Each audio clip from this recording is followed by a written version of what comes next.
Price the Lord, ஹல்லேலூயா. கிறிஸ்துவுக்குள் பிரியமானவர்களே, இந்த அருமையான காலை வேளையிலும் தேவ சமூகத்துக்கு வந்தவங்க ஒவ்வொருவரையும் இயேசுவின் இணையற்ற நாமத்தினாலே அன்பின் வாழ்த்துக்கள். இந்த நாளிலும் ஆதியாகமம் 41ஆம் அதிகாரம் இந்த வேளை 32ஆம் வசனத்தை அடியேன் வாசிக்கிறேன்.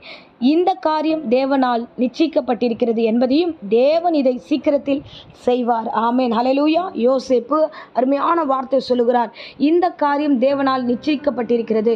ஸோ நாம் எதற்கெல்லாம் ஜெபித்து கொண்டிருக்கிறோமோ, எதுக்கெல்லாம் போராடி கொண்டிருக்கிறோமோ, எந்தெந்த காரியங்களுக்கு தேவ சமூகத்தில் விழுந்து கிடக்கிறோமோ, என் தேவனாகிய கர்த்தர் சீக்கிரத்தில் நமக்கு நியாயம் செய்கிறவராக இருக்கிறார். ஆமேன், ஹல்லேலூயா.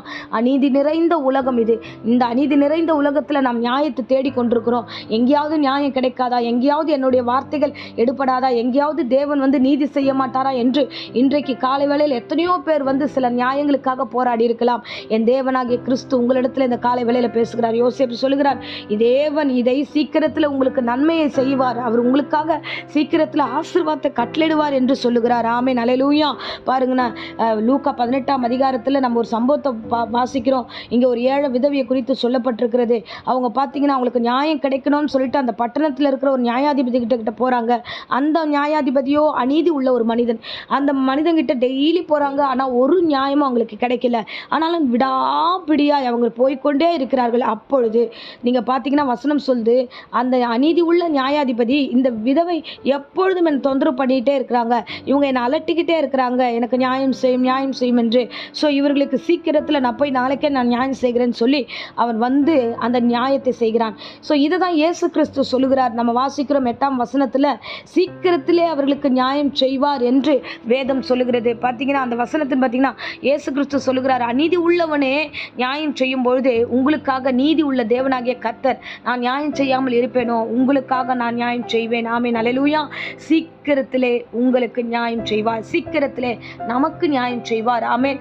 அநீதியான இந்த உலகத்துல நீதி உள்ளவர் ஒருவரே, நீதி உள்ள தேவன் ஒருவரே. அநீதியான உலகத்துல அநீதியான மனுஷனே ஒரு நேரத்துல நமக்கு உதவி செய்ய வரும்போது நீதி உள்ள நியாயாதிபதி நமக்காக இறங்க மாட்டாரா?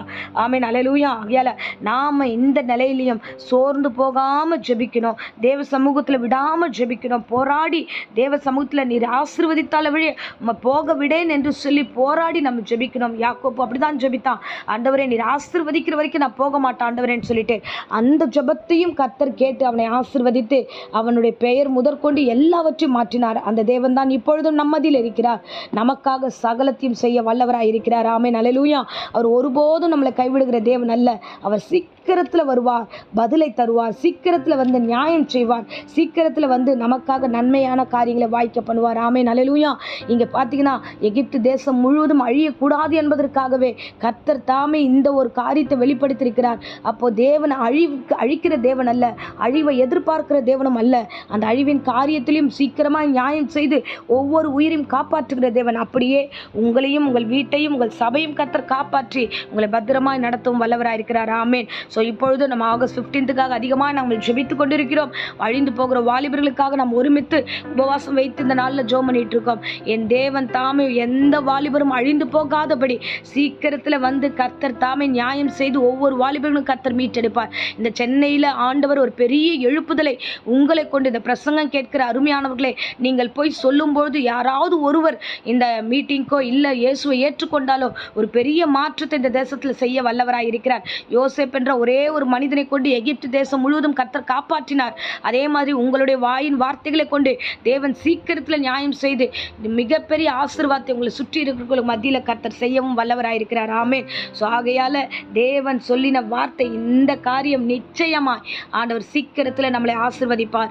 ஏராளமான நன்மைகள் உங்கள் வீட்டுக்கு வரும், ஏராளமான ஆசீர்வாதம் உங்களை தேடி வரும், ஏராளமான நன்மையினால சபையை கர்த்தர் நிரப்புவார். ஆமென். ஸோ இப்பொழுதும் அடியேன் உங்களுக்காகவும் ஜெபிக்கிறேன். ஸ்தோத்திரம் ஆண்டவரே. கர்த்தாவே இந்த பிரசங்கத்தை கேட்ட ஒவ்வொரு ஆத்துமாவையும் ஆசீர்வதிப்பீராக. ஆண்டவரே நீ சீக்கிரத்தில் ஆண்டவரே கர்த்தாவே நீர் இறங்கி பதில் செய்ய போகிறதுக்காய் ஸ்தோத்திரம். ஆண்டவரே ஜெபித்து கொண்டிருக்கிற எல்லா ஜெபத்துக்கும் பதிலை கொடுங்க. யார் யார் என்னென்ன காரியத்தை நோக்கி ஆண்டவரை நோக்கி பார்க்கிறார்களோ அவர்களுக்கு ஆண்டவரே நீ நியாயம் செய்து ஆசீர்வதித்து வழி நடத்துவீராக.